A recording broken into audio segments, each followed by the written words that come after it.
Hello guys! Isa ka rin ba sa mga content creator na walang in-stream ads sa your tools? So tara, mag-request tayo at samahan niyo ako. Click po natin yung Facebook icon. Then, punta po tayo dito sa picture natin. Punta po tayo dito sa 3 dots. Copy po natin yung your profile link. Click po natin yan. Then, back. Then, back ulit. Punta po tayo dito sa 3 line. Then, punta po tayo sa help and support.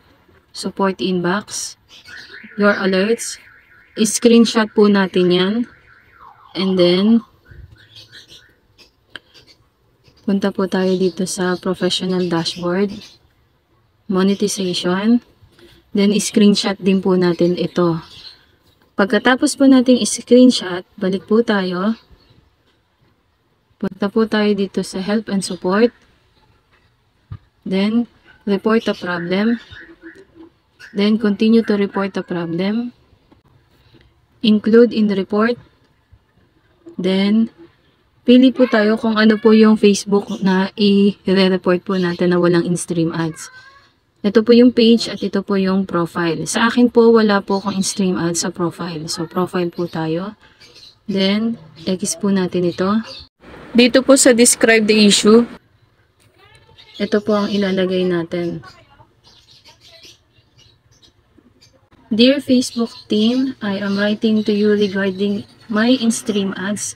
May I request an account review for the eligibility for my in-stream ads. I hope you can give me a chance on your monetization program for in-stream ads. I promise to follow community guidelines as a monetization partner. Here is my profile personal link. So, yan po. Then, i-upload po natin yung mga in-screenshot po natin. So, ito po. Yung your alerts. Account status. At yung monetization. Yan. And then, send na po natin dito. Click na po natin yung arrow sa taas. Thanks, your feedback helped improve Facebook. So, mag-wait na lang po tayo for approval ni Meta. The next day. Hello guys, good news po.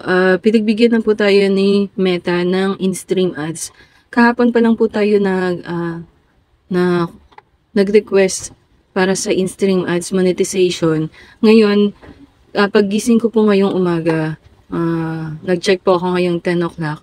Ayan, meron na po akong in-stream ads. So, nabubuksan na rin po siya. Ayan, so mababa pa yung aking in-stream ads kasi nga hindi ko nga po siya napopokus. So, congratulations po sa akin dahil yung request ko po granted po ni Meta. So, sana po mag-request na rin po kayo sa mga wala pa pong in-stream ads. So, 1 day lang po, basta kompleto po yung inyong mga requirements at wala po kayong mga violation, mapagbibigyan po agad kayo ng request ni Meta. So, thank you po. Sana po nakatulong ang aking video at please support my page and personal FB para po sa mga panibago pang video. Thank you and God bless.